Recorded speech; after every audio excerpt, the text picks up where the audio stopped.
Every day, we see the darker side of the world around us. We witness how people can hurt others in ways that are hard to understand. It's a sad part of life, but it's something we can't ignore. As someone who dives into the world of crime, I'm here to share the most shocking stories and try to understand what drives people to do such things. I'm Michael, and today, I've got another unreal true crime story for you. The night was quiet, with only the wind moving through the trees near Wolf River Cemetery. Lauren's car sat alone on the side of a deserted road, untouched for hours. But inside, something was very wrong. When police arrived, a man suddenly bolted from the vehicle, disappearing into the dark woods. Officers ran after him, but the thick trees and uneven ground made the chase almost impossible. Meanwhile, Lauren's father, Robert, rushed past them, his heart pounding. His daughter had been missing for days, and now her car was right in front of him. He grabbed the door handle, took a deep breath, and pulled it open. What he found inside would change everything.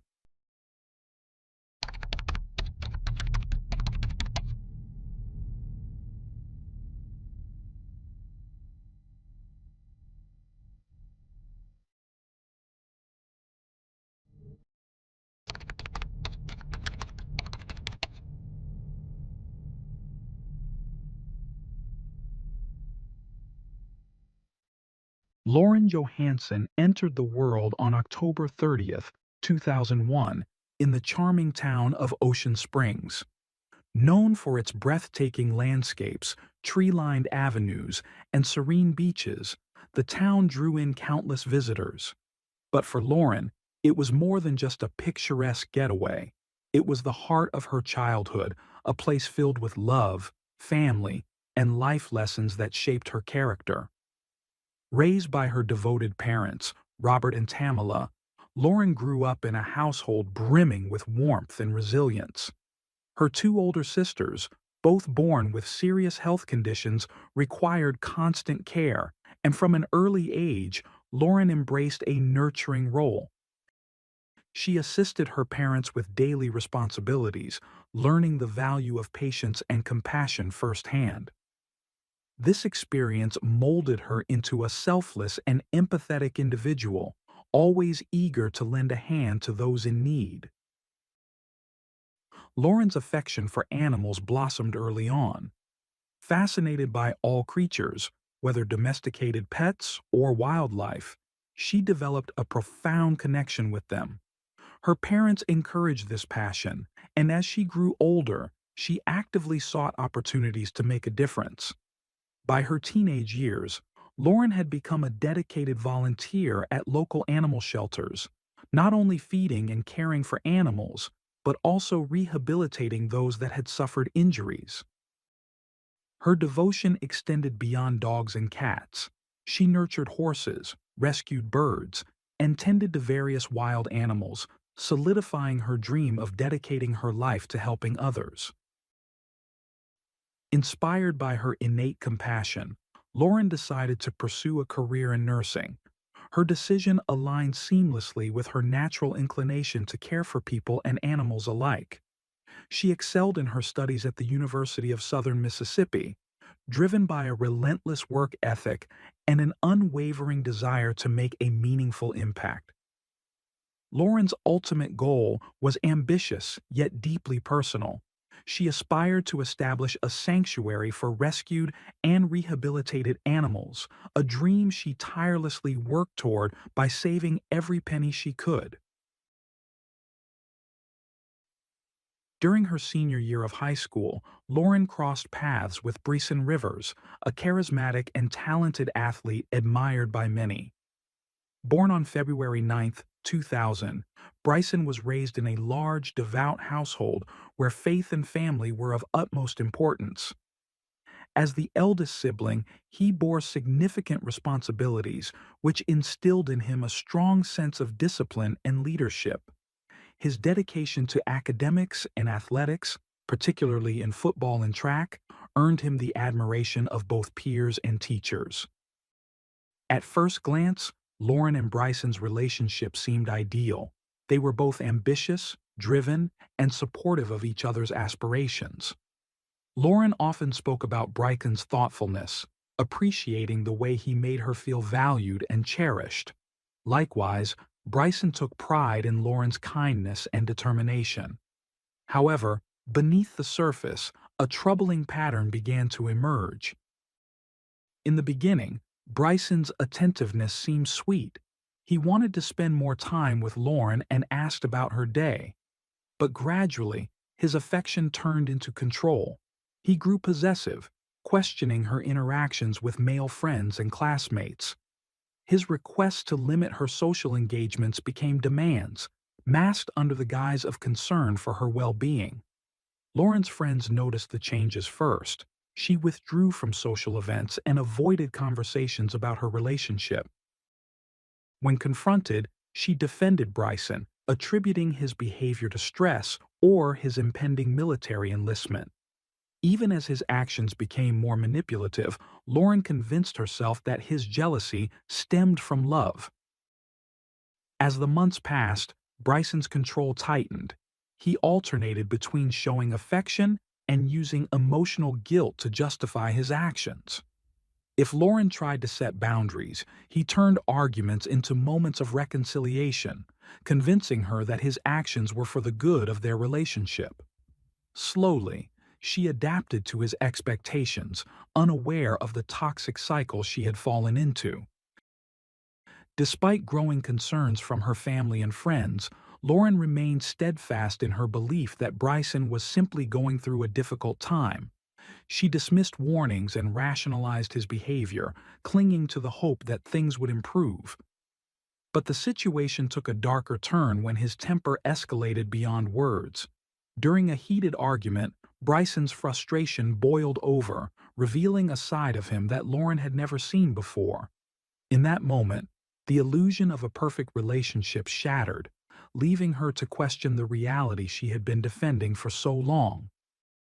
Lauren hesitated for a moment, but before she could leave the room, Bryson grabbed her wrist, holding her back.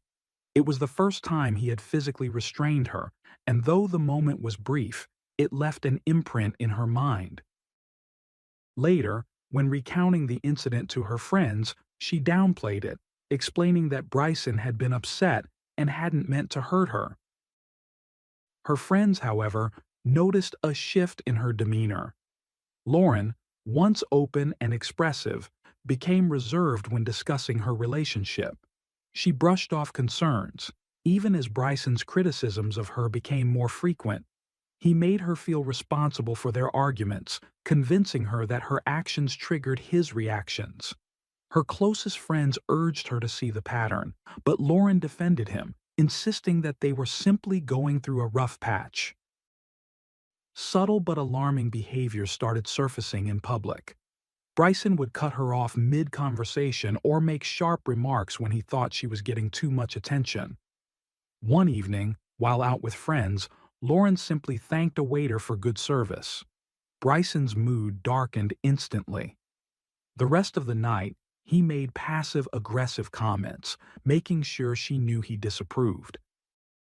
Even Lauren's father, Robert, sensed something was wrong. Though he had never seen Bryson openly aggressive, his instincts told him otherwise. He attempted to talk to Lauren, but she dismissed his concerns, insisting he was being overprotective. With time, she withdrew even further. When friends or family brought up Bryson, she either changed the subject or defended his behavior, convinced that stress or exhaustion explained his actions. She believed it was her responsibility to keep things calm, unknowingly falling deeper into emotional dependence. By December 2023, Lauren and Bryson had planned a trip to Nashville. He was on military leave, and she was on winter break from college. To Lauren, it was a chance to escape her daily routine. To Bryson, it was an opportunity to reinforce his control under the guise of a romantic getaway. The trip started smoothly. They explored the city, visited popular landmarks, and dined at well-reviewed restaurants. Bryson seemed at ease, but beneath the surface, tension lingered. Lauren ignored the signs, hoping for the best. On December 11th, they went to a bar to watch a football game that Bryson refused to miss. The night was uneventful until Lauren excused herself to use the restroom. She asked a waiter for directions and followed his guidance. Moments later, the same waiter passed through the hallway by coincidence, an innocent encounter that ignited Bryson's suspicion. When Lauren returned, she immediately noticed his shift in mood. His expression was rigid, his voice sharp as he accused her of flirting. His jealousy escalated into outright hostility, his words growing louder, his accusations more absurd. Witnesses recalled Lauren trying to calm him, but Bryson wouldn't let it go. They left the bar soon after, heading to their parked car. Once inside, Bryson locked the doors, took her phone, and prevented her from leaving. His anger erupted. He shouted accusations, his rage giving way to violence. The first strike came without warning, followed by another. Lauren fought back, banging on the windows, honking the horn, anything to attract attention. But the streets were empty. Bryson started the car, driving aimlessly through dark roads as he continued his assault. His threats were chilling. He told her no one would find her if he decided to leave her in the woods. When he finally stopped in an isolated parking lot, the nightmare continued. Lauren, desperate to defend herself, reached for the handgun she carried in her bag. Bryson was quicker. He ripped the bag from her grasp before she could retrieve it. For nearly an hour, the violence persisted. He struck her repeatedly, his words laced with terrifying detachment. At one point, audio from Lauren's phone, accidentally recording, captured his eerie remark about how her swollen face now resembled a bowling ball. Help came from an unexpected source. During the assault, Bryson called his mother. Lauren, barely able to speak, screamed for help in the background. Alarmed, his mother contacted the police despite not knowing their exact location. Meanwhile, Robert, Lauren's father, used a family tracking app to pinpoint her whereabouts. When officers arrived, they heard Lauren's cries from inside the car. They forced the door open and found her battered and trembling. Bryson was arrested on the spot, while Lauren was rushed to the hospital. Her injuries were severe. Bruises, swelling, and signs of prolonged trauma left the medical team shaken. Despite it all, Lauren refused to press charges. She insisted she didn't want to ruin Bryson's life or his military career. Even from jail, he found ways to reach her, exploiting loopholes to make phone calls. Each time, he repeated the same script: apologies, promises, declarations of change. And despite everything, part of her wanted to believe him. Under mounting pressure from Bryson, Lauren reluctantly agreed to revise her original statements, an action that would ultimately alter the course of the case. Following his arrest, Bryson remained in custody as he awaited trial on assault charges. Despite the overwhelming evidence against him, including audio recordings and Lauren's testimony, the court granted him the possibility of bail. Initially set at $250,000, the amount kept him behind bars temporarily as legal proceedings moved forward. 6 months later, Bryson's legal team petitioned for a bail reduction. The judge approved the request, lowering it to $150,000, a decision that shocked Lauren's family, who feared that his release would put her in even greater danger. Despite their concerns, Bryson's mother quickly posted the bail, securing his release while he awaited trial. As part of his release conditions, Bryson was required to wear a GPS-enabled ankle monitor, restricting his movements and prohibiting him from approaching or contacting Lauren in any way. However, administrative failures led to critical mistakes in enforcing these restrictions. The officer responsible for escorting Bryson to the monitoring center had not been fully briefed on the specifics of the case. As a result, when the monitor was set up, key restrictions, such as the prohibition on leaving the city, were never properly activated. This failure stemmed from poor coordination between departments. The court documents outlining Bryson's release terms were not submitted to the monitoring center in time, leaving staff to rely on his own account of the conditions. Taking advantage of the oversight, Bryson provided false information, conveniently omitting the restrictions related to his location and contact with Lauren. Just days after his release, another issue arose, one that would prove disastrous. The battery on Bryson's ankle monitor started running low. He received multiple notifications to recharge the device, but ignored them. Eventually, the monitor lost power completely, rendering it useless. Authorities were alerted to the malfunction, but failed to take immediate action. Instead of treating it as an urgent matter, they allowed crucial hours and then days to pass without intervening. Lauren's family was left in the dark about the situation until it was far too late. Her father, Robert, received a voicemail from law enforcement, casually informing him that Bryson's ankle monitor had stopped working and his whereabouts were unknown. Stunned by the lack of urgency, Robert immediately contacted the police, demanding swift action. He also took matters into his own hands, inspecting Lauren's car's GPS system for any signs that might indicate where Bryson had gone. Despite his relentless efforts to push for stronger measures, law enforcement remained slow to respond. Days passed without any sign of Bryson, and with each hour the risk to Lauren increased. On July 2nd, officials finally confirmed what Robert had feared all along. Bryson had violated the terms of his release and had vanished. By then, his phone was turned off, and his location remained a mystery. A warrant for his arrest was issued, but it was too little, too late. The situation took a horrifying turn when Lauren suddenly went missing. That day, Robert attempted to call her, but his calls went unanswered. Soon after, he received a text from her phone that immediately set off alarm bells. It didn't sound like something Lauren would have written. Alarmed, he reached out to his other daughter, who shared an apartment with Lauren, and asked her to check on her. When Lauren's sister woke up, she made a chilling discovery.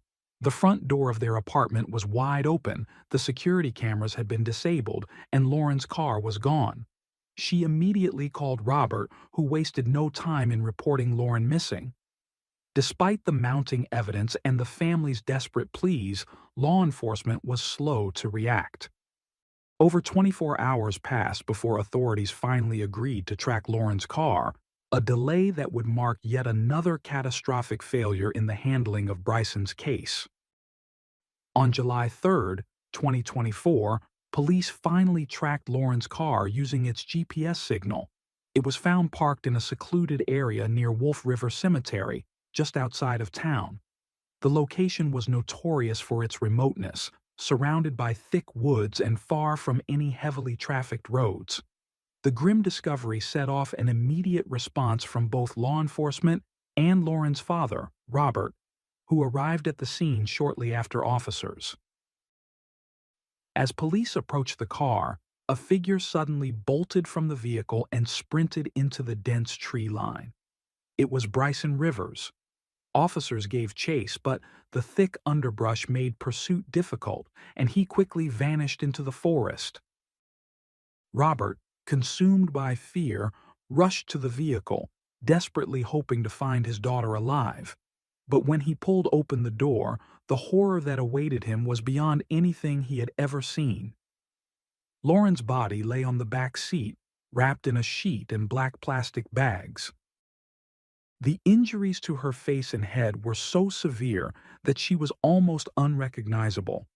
Robert, a medical professional accustomed to seeing trauma, later admitted that nothing in his career could have prepared him for that moment. As law enforcement documented the scene, evidence inside the car painted a brutal picture. Bloodstains on the upholstery indicated Lauren had suffered a prolonged violent attack before her death.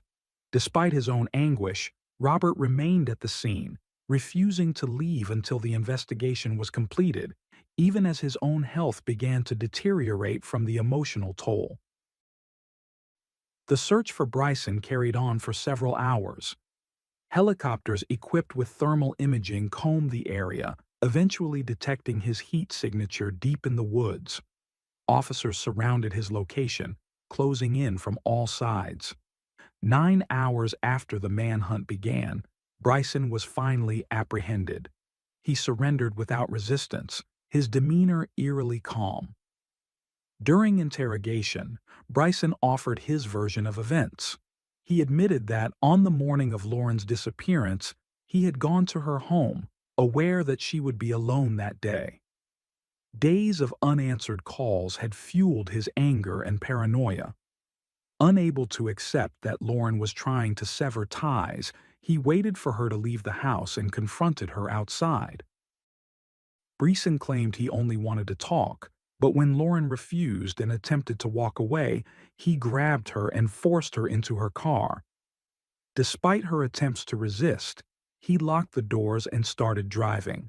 He took her to a remote area outside the city, convinced that they needed privacy to have an honest conversation. But the discussion quickly escalated into a heated argument. Lauren, refusing to be manipulated, demanded he let her go. When she threatened to call the police, his anger spiraled. He began yelling accusations, blaming her for everything that had gone wrong between them.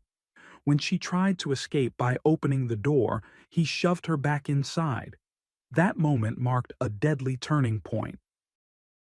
Bryson admitted that he struck her, once, then again, and again, until he lost control. He claimed he hadn't meant for things to go that far, that he was only trying to calm her down, but he kept hitting her until she stopped moving. Realizing Lauren was unconscious and no longer responding, he attempted to revive her. When it became clear she wasn't breathing, he made the calculated decision to dispose of her body.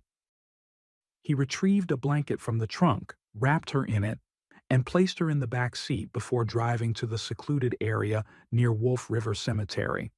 He left the car there, intending to return later to get rid of any evidence. However, before he could execute his plan, police discovered the vehicle. Lauren's death and Bryson's subsequent arrest sparked public outrage. The media not only covered the horrific crime, but also exposed the glaring failures within the justice system, failures that had allowed Bryson to slip through the cracks despite clear warning signs. Lauren's family, despite their immense grief, issued a statement calling for systemic reforms to prevent similar tragedies. They demanded accountability for the missteps that had led to their daughter's murder. Meanwhile, Bryson's mother, who had paid his bail, came under intense scrutiny. Many questioned whether she had fully understood the potential consequences of her actions. Though public opinion condemned her decision, Lauren's family refrained from placing direct blame on her, instead focusing on the broader systemic failures that had allowed Bryson to remain a threat. Lauren's funeral was attended by family, friends, and residents of Ocean Springs who had been deeply moved by her story. She was remembered as a kind-hearted young woman, deeply passionate about helping others. In her honor, her family established a foundation dedicated to supporting animal welfare, one of Lauren's greatest loves. Bryson Rivers' trial began in December 2024. He faced charges of kidnapping, first-degree murder, and evidence tampering. As proceedings continued, one question loomed over the case. How had the justice system failed so catastrophically? Despite the overwhelming evidence, witness testimonies, physical proof, and even audio recordings of his previous attack, Bryson had been allowed to walk free after his initial arrest. That decision had ultimately sealed Lauren's fate. The case against Bryson Rivers is far from over. While he now sits behind bars, the trial is still ongoing, and the final verdict has yet to be decided. How long he will remain in prison, or if justice will truly be served, remains unknown. For Lauren's family, the fight isn't just about one case. It's about making sure no one else has to suffer the same fate.